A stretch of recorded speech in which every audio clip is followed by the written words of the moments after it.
안녕하세요. 최상혁입니다. 제가 군인이라 부대 내에서 라이브로 하면 시끄러울 것 같아 이렇게 영상을 찍어 진행하게 된 점 양해 부탁드리겠습니다. 바로 발표 시작하겠습니다. 목차는 다음과 같습니다. 우선 라이브러리부터 말씀드리겠습니다. 넘파이 판다스 2를 이용했고 랜덤 시드는 55로 설정했습니다. 시각화 도구로 매트플롯립, 시본 그리고 다음과 같은 사이클런 함수들을 사용했습니다. 마지막에 멀티프로세싱을 위한 함수도 임포트했습니다. 데이터는 판다스 리드 CSV 함수로 불러왔습니다. 변수별로 속성이 있는데 이걸 쉽게 묶어서 쓰기 위해 인디케이터 딕셔너리라는 것을 정의했습니다. 이 아이디어는 데이콘 코드 공유 게시판에 기상캐스터 잔나의 데이터를 만지는 5가지 꿀팁 이 글을 참고했습니다. 그리고 트레이닝 데이터를 Y18이 없는 30일은 트레인 1, Y18이 있는 3일은 트레인 2로 나누었습니다. 다음은 데이터 클린징입니다. 우선 결측값은 없었습니다. 이상치 분석은 데이터가 그렇게 크지는 않아서 비주얼라이제이션으로 살펴보았습니다. 특별히 이상치는 없었지만 일사량 데이터에서 X14, X16, X19가 모두 0인 것을 확인하고 해당 피처들을 드랍했습니다. 다음은 피처 엔지니어링입니다. 먼저 피처 엔지니어링에 활용하기 위해서 데이트와 타임 변수를 생성했습니다. 다음으로 일사량과 강수량을 1일 누적에서 더 짧은 단위 시간의 데이터로 바꾸었습니다. 데이트에 대해 for 루프를 돌면서 1시간에 해당하는 피리어드 6만큼 쉬프트를 해준 뒤 원래 값에다 빼주었습니다. 이렇게 하면 원래 누적 값에서 1시간 전의 누적 값을 뺀 값이기 때문에 1시간 누적 일사량이 됩니다. 강수량도 유사한 작업을 해주었지만 결과적으로 강수량 피처는 쓰이지 않기 때문에 따로 설명하진 않겠습니다. 이와 같이 1일 누적을 1시간 누적 값으로 바꿔주니 해 뜨기 전인 0시부터 6시 부근까지와 해가 지고 난 후인 오후 8시 이후의 일사량 값이 0인 것을 확인할 수 있습니다. 그리고 트레인 데이터에서 일사량과 Y 값들의 상관관계도 보다 명확하게 나타나는 걸 볼 수 있습니다. 여기까지 한 후 그래프를 그려보면서 Y 값들과 각 피처들의 상관관계를 분석해 보았습니다. X축엔 기상 변수들의 평균, Y축엔 센서 데이터들의 평균을 놓고 분석한 결과 트레인 1과 트레인 2에서 분명한 상관관계를 갖는 것은 기온, 일사량, 습도였습니다. 그 외 나머지 피처들은 상관관계가 분명치 않거나 있더라도 트레인 1과 트레인 2에서 서로 다른 양상으로 나타나는 걸 볼 수 있었습니다. 제가 리니어 모델을 사용할 것이기 때문에 일관적이고 분명한 상관관계를 갖지 않으면 오히려 트레이닝을 방해할 수 있다고 생각해서 이 나머지들을 모두 드랍하기로 결정했습니다. 그 다음엔 피처 각각의 베리언스를 조금 완화시킬 수 있지 않을까 하는 생각에서 기온과 습도 각각의 몇 개의 변수를 뽑아 평균값 피처를 만들었습니다. 여기서 기온에선 X00을 빼고 습도는 X12, X20을 뺐는데 특별한 이유가 있다기보다는 이렇게 했을 때 퍼블릭 스코어가 좋았습니다. 다음으로 트레인2의 Y18 분포를 살펴보겠습니다. 이렇게 최고 기온을 찍은 후 1시간 정도 후에 기온이 급강하하는 패턴을 일정하게 보였습니다. 저는 이것을 Y18 관측소의 지리적 요인에 의해 그림자가 생겼다고 가정하고 네거티브 인솔레이션, 즉 일사량의 반대 방향으로 작용하는 피처를 만들었습니다. 그냥 편하게 그림자 피처라고 하고 설명하겠습니다. 그림자는 80이라는 시간부터 생기기 시작해서 오후 1시가 조금 지난 시간이죠. 이때부터 생기기 시작해서 89라는 시간에 완전하게 드리워진 것으로 간주했습니다. 이 80과 89라는 숫자 역시 딱히 이유가 있다기보다는 퍼블릭 스코어가 좋은 것으로 선택한 것입니다. 80부터 89까지는 부드럽게 증가하는 모양을 만들기 위해 로그 스케일로 0부터 1까지 증가하는 값을 곱해 주었고 그 뒤는 일사량 값과 같게 했습니다. 그리고 여기서 하나 더, 이 그림자가 해가 쨍쨍할 때는 Y18 값을 급격히 감소시켰지만 저녁이 되어 해가 기울 때나 구름이 낀 날에는 그림자가 온도를 감소시키는 이 마이너스 이펙트가 좀 줄어들어야 한다고 생각했습니다.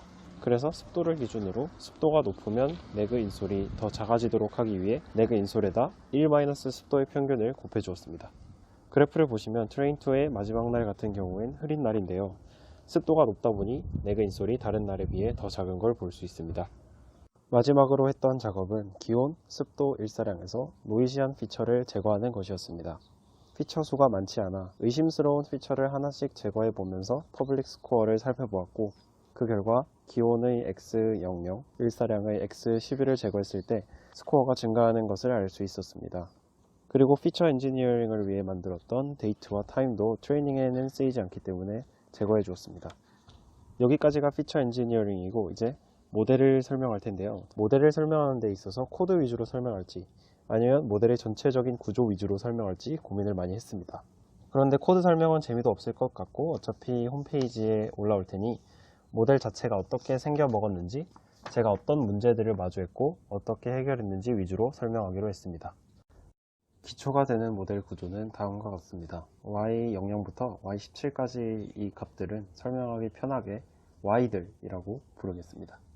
트레인 1에선 x에서 y들로 가는 매핑을 학습한 다음 트레인 2와 테스트의 y들을 구합니다. 그리고 트레인 2에선 y들에서 y18로 가는 매핑을 학습한 다음 테스트의 y18을 구합니다. 아주 간단하죠? 러닝 알고리즘은 라쏘와 라쏘 CV만 사용했습니다. 참고로 이밸류에이션은 트레이닝 데이터가 많이 없기 때문에 밸리데이션 셋을 따로 두지 않았고 트레이닝 스코어와 퍼블릭 스코어를 참고해가며 모델링을 했습니다. 이렇게 되면 퍼블릭 셋에 오버핏하게 된다는 문제가 있지만 트레이닝 셋이 너무 작아서 달리 선택의 여지가 없었습니다. 그런데 그냥 이렇게 단순한 구조로 트레이닝 하다 보니 별로 좋지 못한 결과를 얻었는데요. 트레이닝 셋에 대한 예측값을 한번 보겠습니다. 밤 시간대에는 준수한 프레딕션을 보여주지만 낮 시간대에는 꽤 차이가 있는 걸 볼 수 있습니다. 원인을 찾기 위해 y18과 각 피처들의 분포를 살펴보니 한눈에 보기에도 낮과 밤에 서로 다른 양상을 보이고 있죠. 낮에는 일사량의 영향을 많이 받는 듯하고 밤에는 기온에 굉장히 근접하게 나타나고 있습니다. 그래서 저는 낮 시간의 정확도를 높이기 위해서라도 낮과 밤을 따로따로 트레이닝하는 방법을 택하게 되었습니다. 낮과 밤을 따로 트레이닝하는 방법은 매우 간단합니다. 타임 피처를 다시 만들어서 제가 임의로 정한 데이 인덱스, 나이트 인덱스를 기준으로 데이터셋을 나눕니다. 예를 들어 데이 인덱스가 33, 나이트 인덱스가 100일 때 데이는 34부터 100까지, 대략 오전 5시부터 오후 5시까지네요. 나이트는 데이 시간대를 제외한 시간이 되겠습니다. 그리고 각각을 따로 앞서 설명한 기본 구조대로 트레이닝 시킨 후 데이의 y18과 나이트의 y18을 합쳐서 결과를 얻습니다. 그러나 이렇게 데이, 나이트 하나의 스플릿에 대해서만 트레이닝을 하면 또 다른 문제가 생깁니다. 바로 데이와 나이트 경계 지점에서 값이 급변한다는 것입니다. 약간 급격하게 변동하는 게 보이시죠? 이런 베리에이션을 줄이기 위해 어떻게 하면 좋을까요? 아주 직관적인 해결책으로 낮과 밤의 경계를 하나만 갖지 않고 여러 가지를 쓰기로 했습니다. 즉 여러 개의 데이, 나이트 인덱스 조합을 사용해서 각각의 결과를 평균 내는 거죠. 데이 인덱스는 20일부터 44까지 스텝을 2로 해서 총 12개, 나이트는 90일부터 108까지 총 9개를 썼고 이 데이, 나이트 인덱스 조합으로 이루어지는 이 덩어리 하나를 서브 모델이라고 할 때 서브 모델의 총 개수는 108개가 되겠습니다. 이렇게 하면 아침 시간인 타임 20에서 40 부분과 저녁 시간인 90에서 110 부분에서는 데이, 나이트가 서로 적절한 비율로 섞이기 때문에 베리에이션을 줄여줄 수 있는 것입니다. 하지만 저는 여기서 그치지 않고 한 단계 더 나아가기로 했습니다. 지금 제가 낮, 밤의 경계 지점을 다양화해서 여러 개의 Y18을 얻었는데요. 하지만 개별 서브 모델, 이 하나의 유닛, 하나의 덩어리 내부에서 생각하면 Y들, Y00에서 Y17까지죠. Y들을 예측하는 이 부분은 여전히 단 하나의 인덱스 조합에 대해서만 학습이 이루어지고 있습니다. 여기 Y들은 여전히 21과 91 부근에서 베리에이션을 갖고 있겠죠. 그래서 내부의 Y들도 똑같이 여러 개의 데이, 나이트 인덱스를 적용해 보았습니다. 데이 인덱스가 21이고 나이트 인덱스가 91일 때 이를 확장시켜 데이는 21을 기준으로 앞뒤로 2개씩 5개, 나이트도 마찬가지로 5개로 만든 다음 메쉬 그리드로 이 5개의 모든 조합을 구해 트레이닝을 진행합니다. 그럼 총 25개가 되겠지요. 이 25개의 조합에 대해 각각 트레이닝을 하면 일종의 서브 모델이라고 우리가 부를 수 있겠네요. 여기서 나온 25개의 Y들을 평균 내어 하나의 Y들을 얻습니다. 지금 화면에는 데이타임에 대한 트레이닝만 가져왔는데요. 어차피 나이트는 데이를 제외한 데이터들이니까 나이트도 똑같이 트레이닝 된다 생각하시면 되겠습니다. 네, 그래서 각 서브 모델 Y들에 대해 데이와 나이트 각각의 25개의 서브 모델의 학습이 진행됩니다. 이런 식으로 108개의 서브 모델의 결과값들을 모두 모아서 평균을 내는 것입니다. 그러면 108개에다가 데이, 나이트 따로 학습하니까 2개, 서브 모델이 25개, Y00부터 Y17까지 18개니까 총 다 합하면 무려 97,200번이나 라쏘가 트레이닝 되는 것입니다. 그만큼 베리에이션도 줄일 수 있는 것이고요. 그런데 이렇게 모델링을 하다가 아주 치명적인 문제를 하나 또다시 마주하게 되었습니다. 제가 서브 모델 각각의 Y18을 모두 모아 평균 내었다고 했는데요. 이 말은 즉, 각 서브 모델에서 개별적으로 테스트 셋을 취급하게 된다는 것입니다. 이게 왜 문제일까요? 일반적으로 우리가 모델을 구축할 때 이렇게 트레이닝 데이터에 대해서 한번 핏을 하고 나면 당연히 테스트 셋에 대해 프레딕션을 할 수 있어야 하고, 우리가 갖고 있지 않은 다른 어떤 테스트 2가 주어져도 곧바로 프레딕션을 할 수 있어야 합니다. 즉 다시 핏 과정을 거칠 필요 없이 학습된 모델로 바로 프레딕션이 가능해야 한다는 것입니다. 그러면 제가 구축한 이 모델에는 뭐가 문제가 될까요? 108개의 서브 모델 각각이 테스트 셋을 갖고 있는 게 보이시죠? 서브 모델 각각에서 결과값을 얻어 평균을 구하는 방식으로 모델을 구축하게 되면 지금 주어진 테스트 셋이 아닌 다른 테스트 셋, 예를 들어 테스트 2가 주어질 때 기존의 테스트를 테스트 2로 바꾸고 다시 처음부터 트레이닝을 진행해야 합니다. 우리가 학습한 모델을 새로운 데이터에 곧바로 적용할 수 없는 것이죠. 물론 테스트 2를 넣고 처음부터 다시 트레이닝을 해도 되지만 좀 전에 말씀드린 대로 약 10만 번의 라쏘 모델을 트레이닝해야 되는데 이게 한 20분 정도 소요됩니다.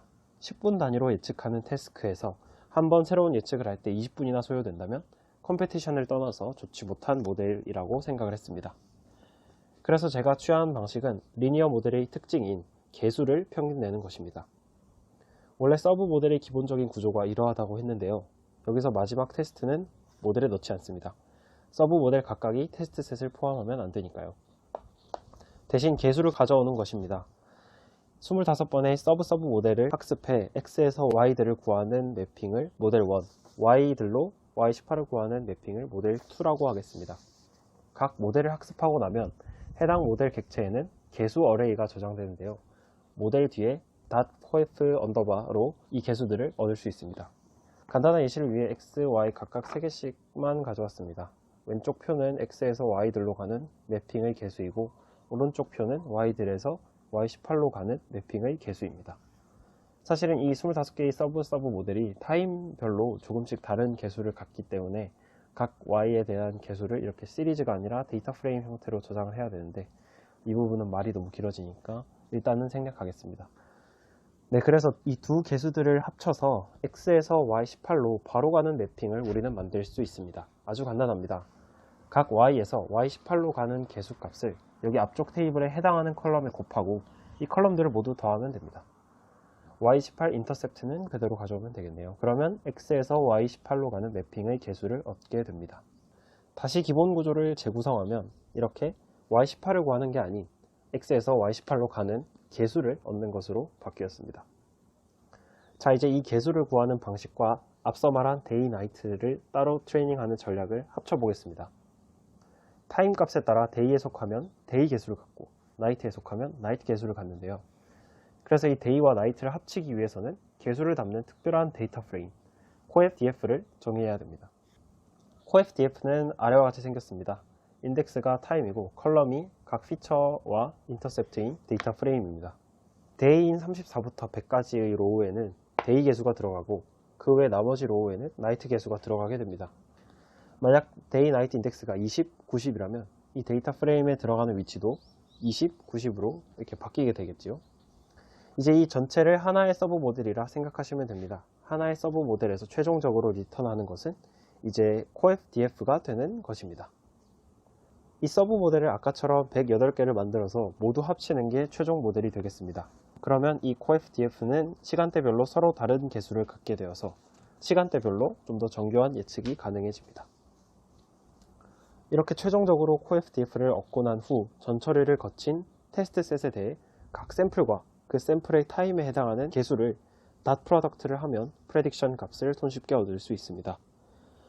여기까지가 모델 설명이었습니다. 디테일한 부분 중 실제 코드와 다른 부분도 있고 설명을 미처 못한 부분도 많은데 데이콘 홈페이지에 코드가 공개될 테니 코드를 참고해 주시면 감사하겠습니다. 마지막으로 결론 및 제언으로 넘어가겠습니다. 네, 트레이닝에 소요된 월타임은 약 40분 정도 되며 트레이닝 스코어는 MSE 기준 1.16이었는데 말씀드린 대로 트레이닝 셋의 크기가 작다 보니 트레이닝 스코어에는 그렇게 크게 신경 쓰지는 않았습니다. 트레이닝 셋에 대한 프레딕션을 비주얼라이제이션 한 거를 보면 셋째 날 낮 시간에 대한 예측이 다소 부정확한 걸 알 수 있습니다. 셋째 날이 흐린 날이라서 그런 것 같습니다. 네, 퍼블릭 스코어는 1.02845였고 프라이빗 스코어는 2.67974였습니다.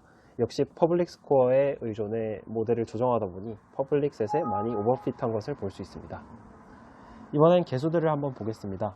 말씀드린 대로 인덱스가 타임, 컬럼은 피처들인 데이터 프레임이고요. 이렇게 피처별로 시간대에 따라서 개수가 달라지는 걸 볼 수 있습니다. 데이, 나이트 인덱스를 여러 개 사용한 덕분에 아침 시간과 저녁 시간에 나름 부드러운 전환이 이루어지는 것도 볼 수 있습니다. 마지막으로 아쉬웠던 점과 제언 몇 가지를 말씀드리겠습니다. 저는 라쏘만 쓰는데요. 아무래도 이제 EDA에 시간 투자를 많이 해서 러닝 알고리즘을 다양하게 바꿔보는 시도가 있었으면 좋았지 않았을까 생각하고 있습니다. 그리고 트랜스퍼 러닝 같은 걸 활용해 봤다면 더 좋은 결과를 얻을 수 있었을지도 모르겠습니다. 그리고 낮 시간 같은 경우엔 날씨가 좋을 때랑 안 좋을 때, 그러니까 흐린 날과 맑은 날의 패턴이 많이 다른데 그 비중의 차이 때문에 퍼블릭 스코어와 프라이빗 스코어가 많이 차이 나지 않았나 싶습니다. 만약에 흐리고 맑은 정도를 나타낼 수 있는 어떤 변수, 정교한 변수를 추가했다면 더 좋은 모델을 만들 수 있지 않았을까 싶습니다. 이상 마무리하겠습니다. 좋은 대회 열어주신 관계자분들께 감사의 말씀드리고 데이콘이 더 발전해서 한국 데이터 사이언스의 요람이 되기를 기원합니다. 긴 발표 들어주셔서 정말 감사합니다.